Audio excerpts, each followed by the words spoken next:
لاہور میں ایک بڑے مشہور بزرگ گزرے ہیں، حضرت مولانا احمد رشاد لاہوری رحمۃ اللہ علیہ،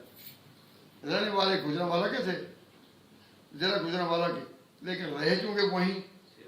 جب پڑھ کر آئے پھر دہلی سے آئے تو لاہور ہی انہوں نے پسند کیا۔ تو اس وقت ہمارا جو طریقہ ہے سلف صالحین کا، جسے کہتے ہیں اہل سنت والجماعت، اس طریقے کی آواز لاہور میں بہت کم تھی۔ مسلمان بڑی تعداد میں تھے لیکن آواز بہت کم تھی۔ تو مولانا احمد صاحب رحمۃ اللہ علیہ چونکہ ہمارے استاد تھے، ہم کبھی ان کی مجلس میں جاتے تو وہ کہتے کہ میں جب آیا ہوں نا لاہور میں، تو میں نے جتنے بھی بڑے بڑے لوگ تھے نا، بڑے بڑے ذمہ دار اور بڑے بڑے چودھری، ان کو میں نے استغنا کی چھری سے ذبح کیا، کہ چھوٹے لوگوں سے تعلق رکھا، چھوٹے لوگوں سے دوستی رکھی، لیکن جب بھی کوئی بڑا ہے تو انہوں نے اس طرح کہ ہم بڑے ہیں، حضرت کو خدمت بتائیں، حضرت کو خدمت تو بتائیں۔ تو مجھے پتا تھا کہ میں نے خدمت بجائے ان کو حق بتانا ہے، تو میں نے چھوٹوں سے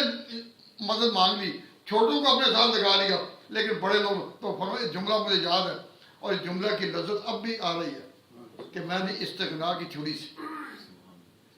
تو کہ بالکل میں غنی بے پرواہ ہوں، یہ اللہ کا دین ہے، وہ چلائے گا۔ اور مولانا نے شیران والا کھڑے ہو کر وزیروں کا نام لے لے کر کہا کہ میں تمہیں قرآن پڑھانے کو تیار ہوں، اگر تم مسجد میں نہیں آ سکتے میں تمہاری کوٹھی میں جانے کو تیار ہوں، صرف شرط یہ ہے کہ اپنے تانگے پر جاؤں گا اور اس تانگے پر آؤں گا اور تانگے والے کو پیسے 4 آنے میں ہی دوں گا، اگر یہ میری شرط منظور ہے تو میں آؤں گا۔ یہ ہے چھری سے ذبح کرنا۔ میں کوئی دہشت گردی کی تعلیم نہیں دے رہا کہ کوئی ہمارے طرف سے یہ کہ جی دہشت گردی کی تعلیم میں چھری کی،